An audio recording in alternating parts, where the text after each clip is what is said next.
Bueno, muy bienvenidos al curso de aire acondicionado automotriz. Vamos a iniciar este curso con algunos principios básicos. En este caso vamos a hablar de la temperatura. La temperatura simplemente es la descripción del nivel de calor y el calor es energía, en forma, en este caso, de moléculas en movimiento. Describir el calor es hablar de la temperatura en el que se encuentra en determinado momento.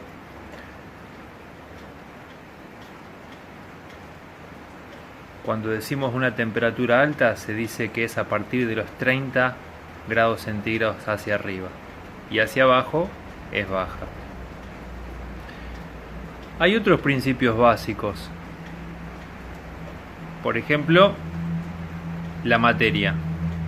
La materia se encuentra en los tres estados fundamentales: gas, líquido y sólido. En refrigeración, lo que vamos a ver nosotros en principio va a ser en estado gaseoso y líquido. Ahora vamos a tomar, por ejemplo, el agua. El agua la podemos encontrar en estado sólido. Si le aportamos calor, el sólido va a pasar a transformarse en líquido, y este líquido, si seguimos aportando energía, se va a evaporar.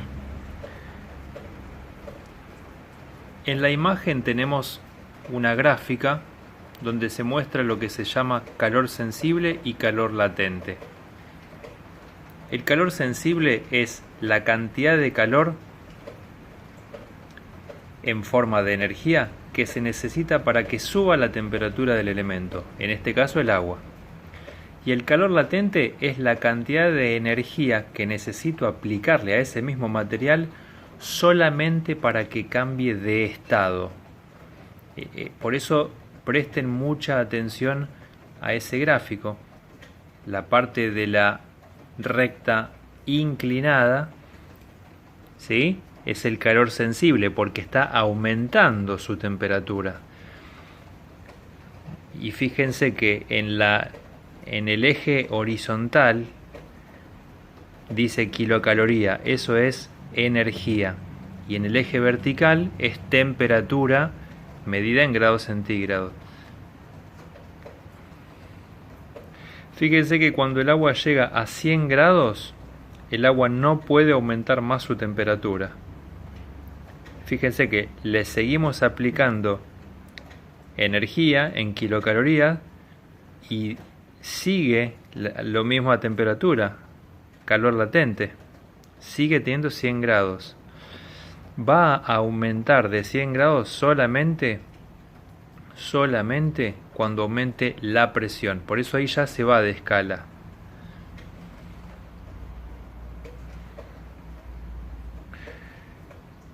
¿Cuántas formas hay de aportar energía? También se le llama calor, en este caso energía térmica. La conducción es cuando la transferencia se hace en un elemento sólido de una punta a la otra. Por ejemplo, si tenemos una vara metálica y la calentamos en un extremo, posteriormente la pieza se va a calentar por completo. En cambio, en el caso de la radiación, la transmisión del calor es mediante ondas electromagnéticas, en particular los rayos infrarrojos. No es necesario un contacto directo. Por ejemplo, cuando acercamos la mano a una lamparita encendida, o la percepción simplemente de estar al rayo del sol. Y por último tenemos la convección, que el caso más sencillo es cuando ponemos a calentar agua en una olla.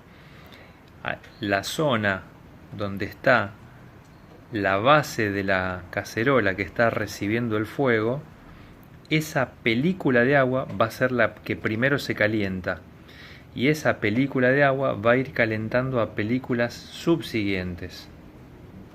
hasta que termina toda la masa de agua a la misma temperatura.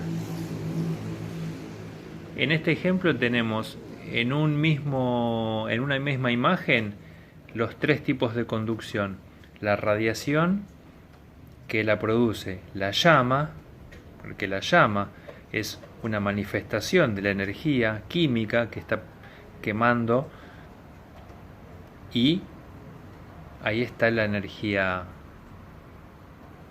electromagnética. Ya pasamos a ver los elementos básicos de medición, los manómetros. Nosotros nos vamos a manejar prácticamente siempre en PSI, pero no está de mal recordar la equivalencia. Ahí tenemos que un bar son 14.7 PSI, más o menos 15 son.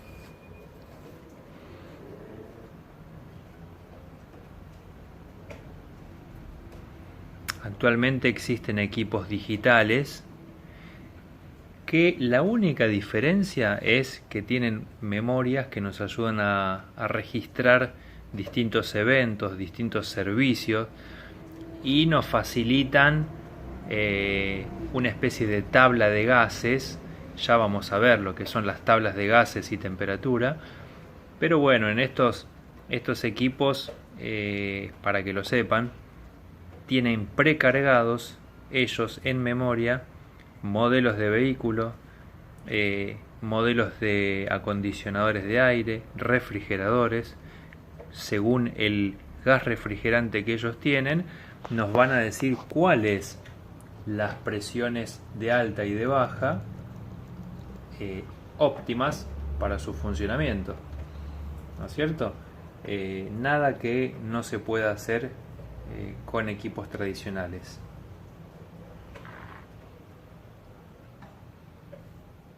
Para saber a qué temperatura el refrigerante cambia de estado dentro del evaporador, se usa el manómetro, ¿no es cierto? Es lo que veníamos diciendo, un equipo estándar.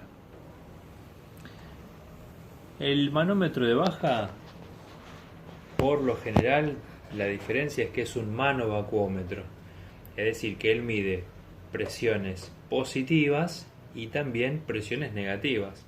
Las presiones negativas se le llama también medir vacío, ¿no? Son formas coloquiales de llamarla. Después vamos a ver que no es exactamente esa la forma de llamarse.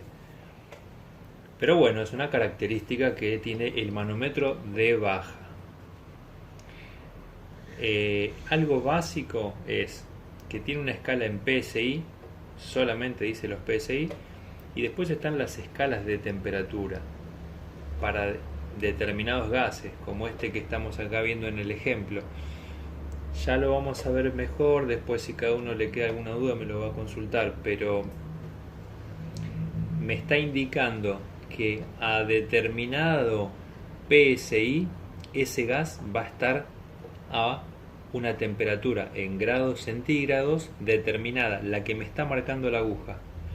Por ejemplo, ahí está en 20 PSI y ahí me está mostrando la escala de gas 407, está aproximadamente en 0 grados. Creo que está casi clavadito en 0 grados. Tiene un tornillito de ajuste para la recalibración en el caso de que tenga un uso intensivo o a veces golpes bruscos, que nunca es recomendable hacer. Se puede mover un poquito la aguja y por eso tiene un tornillo de regulación. Esa es las escalas de presiones, que cada manómetro va a ser diferente, Cada manómetro va a tener diferentes escalas según el que ustedes puedan conseguir, puedan comprar, pero lo básico es que tengan el de alta y el de baja. Eso les va a servir para más adelante. Por eso ahí recordamos que para saber el cambio de estado, en qué temperatura lo hace, en el condensador, antes era el evaporador, ahora es en el condensador, se usa el manómetro de alta, porque él pasa de gas a líquido. Este no va a medir vacío y mínimo va a medir hasta 500 psi, ¿no? O sea, libras por pulgada cuadrada. Estos manómetros se comunican al equipo, en el caso de que tenga una válvula de servicio, solamente al de alta presión, ¿sí? Después vamos a ver que se puede conectar también en otras válvulas de servicio. También tiene la famosa escala de presiones, y si llega a perder la calibración, como habíamos visto, lo dejamos en el 0 con la ayuda de un tornillito para recalibrar. La escala obviamente va a ser mayor porque llega hasta 500 y casi siempre es de color rojo, ¿sí?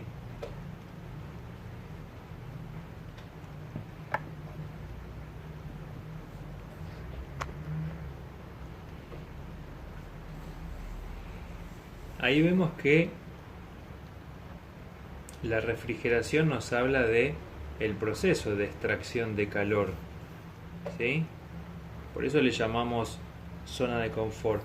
Es quitar calor de una zona donde queremos que ahí esté agradable a una zona que no nos interesa. Por ejemplo, el medio ambiente exterior, ya sea una habitación o un habitáculo.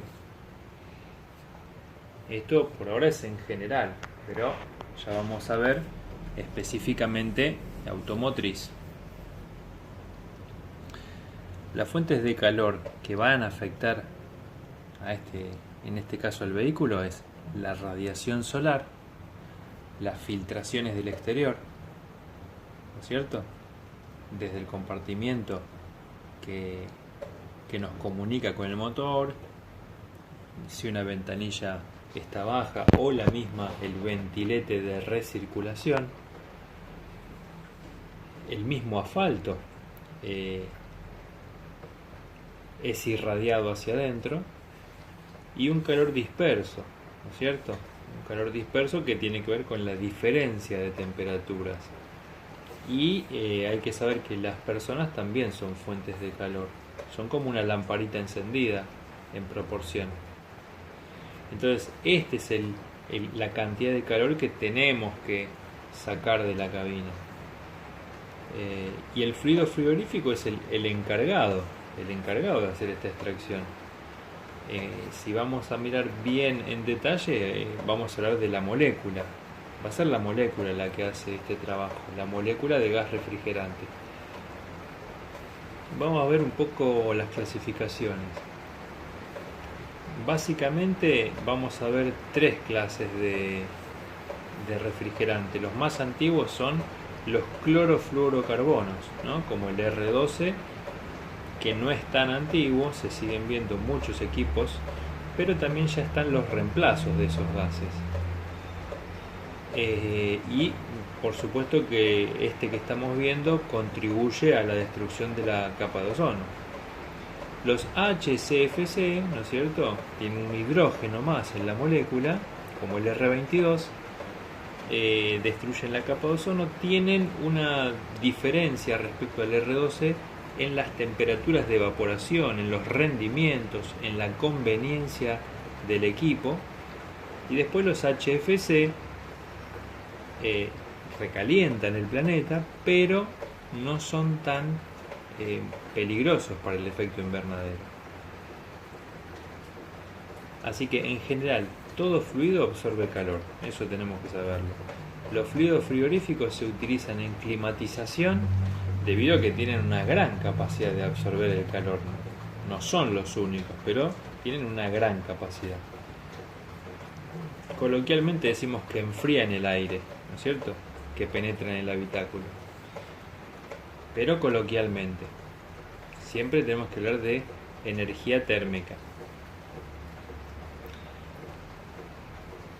Todos alguna vez tuvimos la oportunidad de que nos pusimos alcohol en la piel, y cuando nos soplamos en esa zona tenemos sensación de frío, pero el alcohol no es frío, es una sensación. Esto se debe a que mientras soplamos el alcohol se evapora, y cuando el alcohol se evapora, él roba calor de la zona de los alrededores. El fluido frigorífico hace eso mismo, absorbe calor mientras se produce la evaporación del mismo, lo que pasó con el ejemplo del alcohol. Esto hay que entenderlo bien. Los refrigerantes pueden ser puros, ¿cierto? Donde tienen un único componente, o pueden ser mezclas. Si es puro, no hay más vuelta que darle. Ahí tienen el dibujito, la molécula es siempre la misma. Cuando se dice que la mezcla es azeotrópica, quiere decir que tanto en la fase líquida como la gaseosa, la molécula siempre va a ser la misma proporción. Pero la gran diferencia es la mezcla zeotrópica, ¿no? Esta es la que se va a cargar siempre con la botella boca abajo, ¿sí? Porque si se fijan, solamente en la fase líquida están todas las moléculas intervinientes de los gases, ¿sí? Porque ellos no se comportan como un componente puro. Entonces, cuando yo tenga que cargar un equipo, como por ejemplo un 407, que muchos vehículos de transporte de carga de frío utilizan, yo siempre toda la serie 400 va a ser así, el 410 también, siempre lo voy a sacar en fase líquida. Ahora, ¿qué pasa?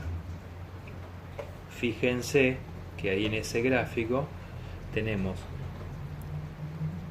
envases que traen se llama una lanza que va hasta abajo, ¿no es cierto? En ese caso hay que dejarlo paradito al envase, hay que dejarlo en esa posición, si no va boca abajo para sacarlo líquido. Acá tenemos la molécula del R12, es un clorofluorocarbono, es un diclorofluorometano, es la fórmula química esa, porque tiene dos cloros nada más. El 134A, que va a ser el caballito de batalla en lo que es refrigeración automotriz, es el tetrafluoroetano, ¿no es cierto? O sea, si vemos tiene 4 fluorel en la molécula. Entonces, el 134A, que viene a reemplazar al R12, si lo miramos más o menos a un golpe de ojo, es bastante similar. Es bastante similar en lo que es punto de ebullición y de congelación. Si vamos a ser estrictamente formales, esto siempre es a presión atmosférica. El R12 estaríamos viendo que tiene una mayor capacidad de frío, pero lo que pasa es que es contaminante. Entonces la tecnología lo que trató de hacer y lo que logró hacer es hacer un gas a base de mezclas que tenga la misma o una similar característica en lo que es capacidad de frío. Por supuesto que fíjense acá que uno perdura 150 años haciendo daño y el otro solamente 15. Pero fíjense que ebulliciona, así como el agua se hace vapor, a 26 grados bajo cero, ya se vaporiza. Por eso es tremendamente frío todo lo que es gases refrigerantes, ¿sí? Eso hay que tenerlo bien claro, eso ya es un punto importante. Eso después nos va a ayudar a entender por qué termina enfriando un evaporador en cualquier circuito. Ven, acá se ve que el R12 se usaba para climatización automotriz y existen autos antiguos que lo siguen usando. Fíjense que es miscible con aceite, o sea que se puede mezclar tranquilamente. ¿Cómo detectamos una fuga? Haciendo un pantallazo, una aproximación. En el 134A miremos ahora, que es el que se va a usar a nivel automotriz, dice que prueba de burbuja se puede utilizar, ¿sí? Esto se hace con una solución jabonosa de detergente y agua, con una esponjita. La lámpara de haluro, el detector electrónico y las tintas, ¿sí? Los detectores de haluro simplemente son unos equipos electrónicos sensibles, ¿sí? Sensibles a la química, ¿no es cierto? ¿Por qué? Porque el aceite que usa el equipo de refrigeración tienen una tinta, el aceite, ¿sí? Ese es el tipo UV. Ahora, estos que están abajo de la pantalla simplemente detectan el 134A. Tienen una escala que te permite detectar también otros gases en el caso de que tengan que hacer un split.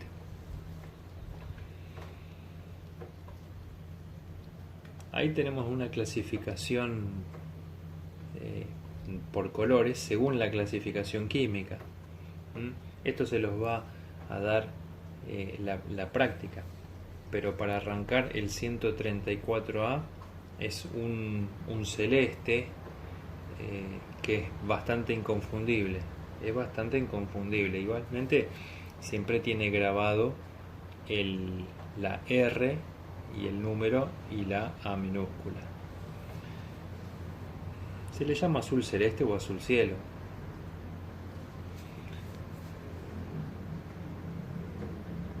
Bueno, esta asociación es la Sociedad Americana de Ingenieros de Calefacción, Refrigeración y Aire Acondicionado.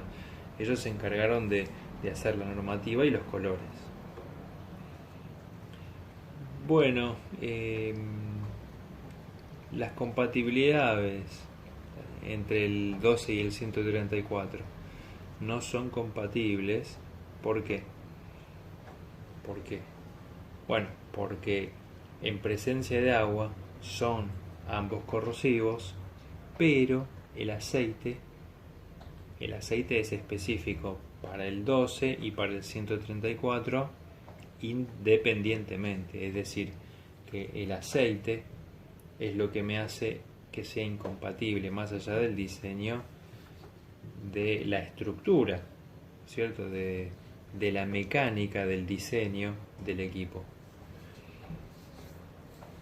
La molécula también es más pequeña, ¿no es cierto?, que la del R12. Por eso el 134 es más, hay que tener más cuidado por la fuga.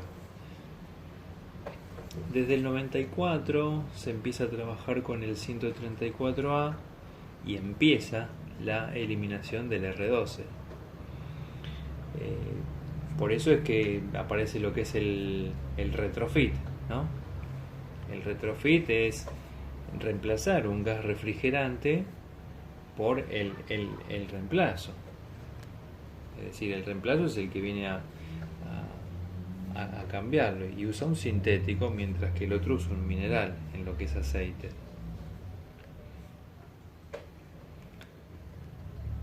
El R12 provocaba un efecto medioambiental negativo. ¿Por qué? Porque el cloro que contiene reacciona con el ozono que está en las capas más altas de la atmósfera. El ozono es lo que nos protege de los rayos solares que no son solamente buenos. Todos los HFC, los hidrofluorocarbonos, como el 134, también contribuye al efecto invernadero.